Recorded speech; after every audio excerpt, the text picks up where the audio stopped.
Hello guys, today I'll be doing a battery change on this Casio G-Shock.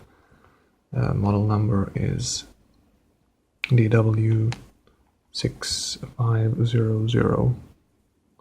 It's a kind of a rare model because it is quite old. So this one was actually made in 1994 and the battery has been replaced once. So the original battery lasted for who knows how many years, and a couple of years ago, actually 4 years ago, I have replaced it with appropriate ones, and it has been ticking, so to say, quite well.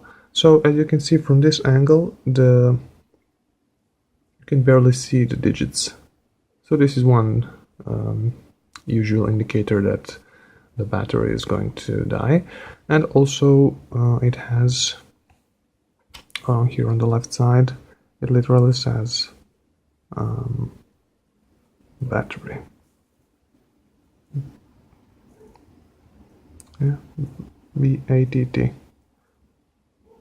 So yes, this watch uses these type of batteries. These are 395 type, or there are some other names like SR927, SV, etc. I chose this Swiss Renata batteries, and they cost about $2 a piece. This watch uses 2 of these. So of course we have to start by removing the back cover. It has 4 screws, and I will be using this makeshift thing because I don't really have a proper screwdriver, but I'm not really concerned about it, about striping the screws, because I will be very careful, and also I don't intend to pressure test this watch or whatever, so basically I don't really care too much about restoring it to some kind of factory tightness or something. So let's do it. And of course we have already encountered some issues, so my screwdriver doesn't really work as intended, so I'm going to have to resort using this scalpel tool. And what I plan to do is actually, because you see the screws are kind of plus shape, but I also have one groove, this one, which is longer, so I plan to jam this blade into the slot and then rotate it like that very carefully. So yeah, wish me luck. So actually, as you can see, it's been going on reasonably well. I removed 3 of them. It actually goes a lot easier after you get them started, and I guess it's not only the tools that slowed me down, but also the sheer amount of time that has passed between changes. So there was a lot of gunk and things under the screws, so I'm trying to put them in the appropriate order so not to mix them up, because under the screws it is of course plastic. So we are down to 1.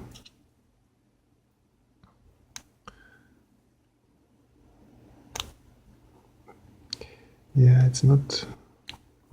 I'm probably going to make a lot of watch enthusiasts quite angry by doing it this way, but what can you do? So actually there is some rust under this screw, which is not a good sign. I guess rust is never a good sign when dealing with metal, and especially with watches. Rust on my nail and some rust inside. Well, let's see.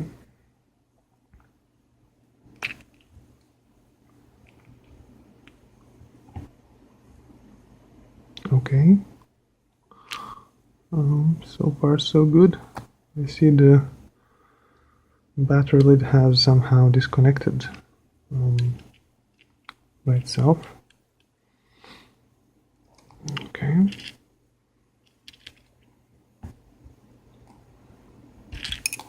Yeah.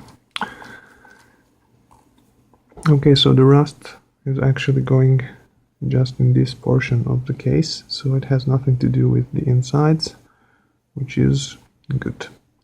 I'm going to lightly tap it. There's some dust in this sealant part. There's some rust, so I'm going to try to remove that using some kind of brush. Okay, so it's been cleaned more or less. So there you go. This is the module 1160 and the model once again 6500. Okay, so I'm going to wipe off this gasket and it's going to stay here. I'm not going to do anything with it. I'm not going to change it because I don't have a spare one and I am not planning to put this watch underwater anyway. Here it says Casio. Here it says unadjusted, no joules, and here it says do not turn. I guess they're referring to these two screws there. Well, I have barely managed to turn this 4, and I'm certainly not going to touch these two. What is interesting, can you see this spring here?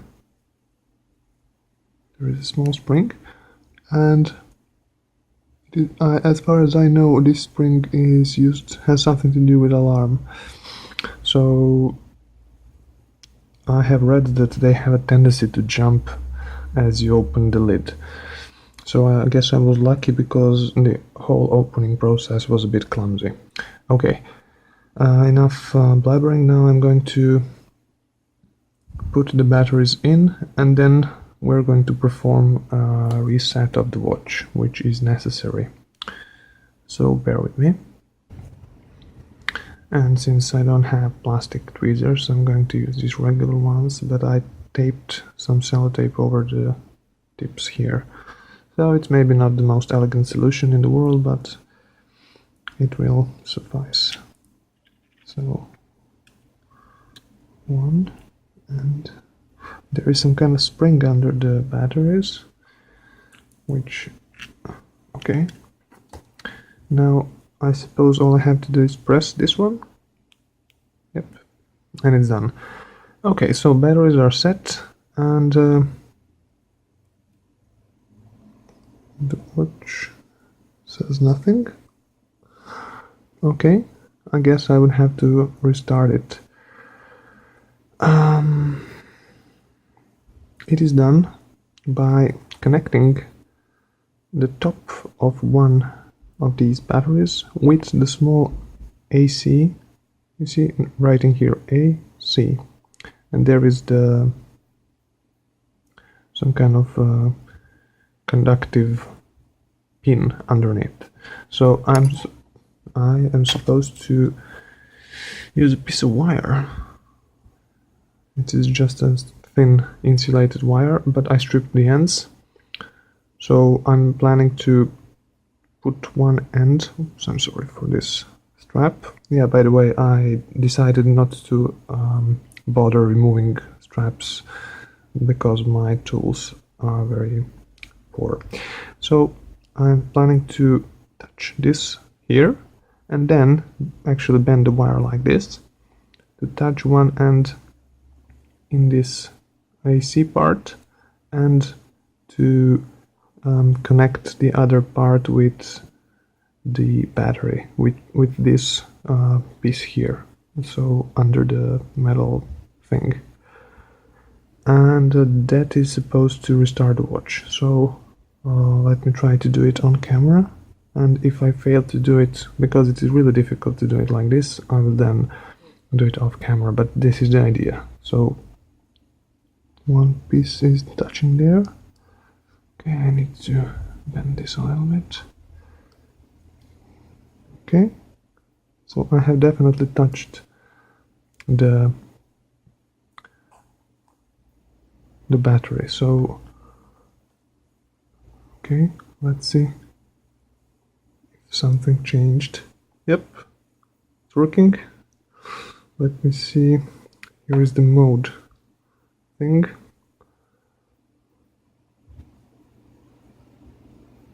altitude. It's working. That's it. Okay. Oh yeah, and by the way, it's not making any sounds. So I was wrong when I said that this pin has something to do with this spring, small spring, this one. It doesn't have to do with alarm, it has to do with sounds actually. So that's why now the watch is not making any sounds as I press these mode buttons, because it is not connected with the plate here. Okay, so we are bringing this back. I guess this is kind of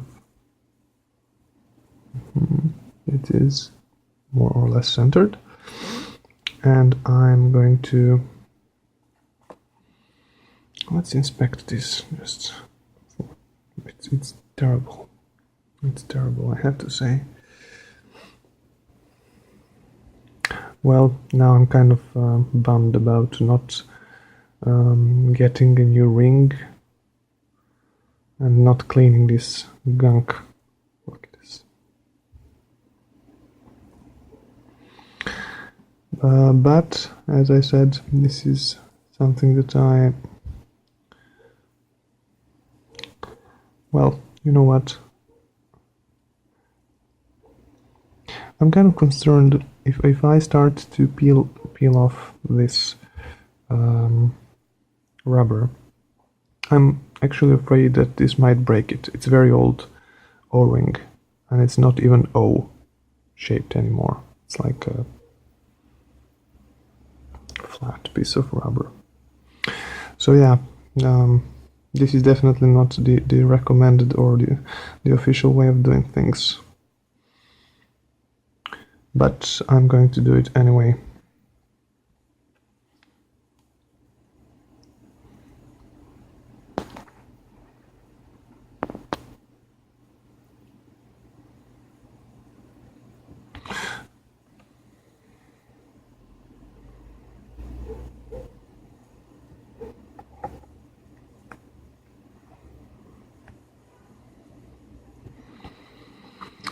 Oops. Look at what happened here.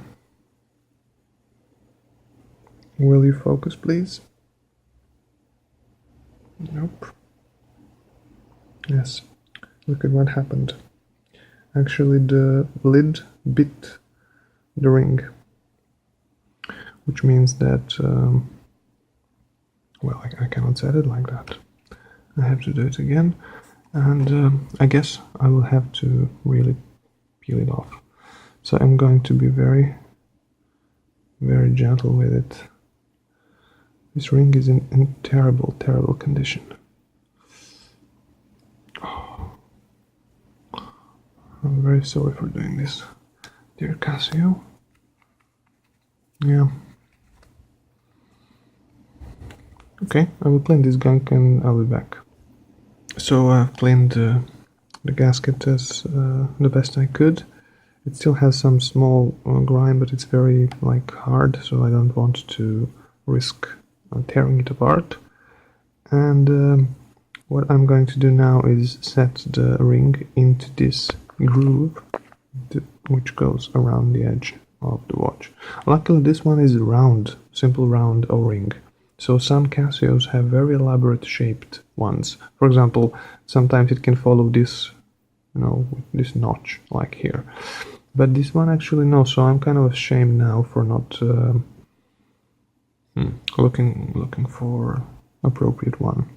But I will definitely do that in the future. I will simply change the O-ring when I get better tools for doing so. Well, it is set the best I could do it. The biggest issue with these old O-rings is that they stretch, so they actually are now longer. It is longer than the groove itself, than the circumference of the groove. So, for example, if you look here, so it should be, the ring should be actually sitting here where I'm pointing, but it is 1.5 to 2 millimeters to the right. So I'm willing to bet that it is not going really to harm the watch, because there is this huge piece of plastic here which will be covered by this metal bit here when it comes like this. So anyway, this is the best I could do with this poor old O-ring. So now I'm going to carefully slide this lid under this prong, and then do the same at the bottom. And I'm afraid I'm going to have to do this off camera, because I really have no idea of doing it by holding the watch like this. I'm sorry, I'll be back soon. So I have placed the lid back, and now I'm just inspecting everywhere around to see whether the O-ring is poking out. I mean, this with appropriate ring of the appropriate length of the O-ring, poking out should not really be an issue. Okay, seems fine here. Okay, I'm going to screw it back, and unfortunately this will be like the most difficult part for me, because I'm using, as I said, very kind of makeshift tools here, but oh, what the hell. Okay, I'll be back. Okay, I have just placed these screws very loosely, and I'm going to tighten them. So the general rule with tightening any kind of lid, and not just with watches but in general, is to not tighten only one side, so it might get crooked or something. So I'm going to tighten this one, then this one, so kind of diagonal, and then this one, and repeat the circle until it's all nice. And it's all done. Actually, the screwing down part was much easier. I don't know why, but I'm actually very happy with how it went. And the watch is working. As you can see, the visibility is slightly better. Actually, it is a lot better, but maybe on camera it doesn't really show. It beeps. It works, and yeah, I would have to adjust the time, etc. But yeah. Anyway, for the next time, I'm going to buy proper screwdriver, buy an O-ring, and yeah, I'm going to try to continue using and loving this watch. Anyway, I'm planning to do a review of this one, like a quick review, in a separate video. And that's it. Until next time, take care, bye bye.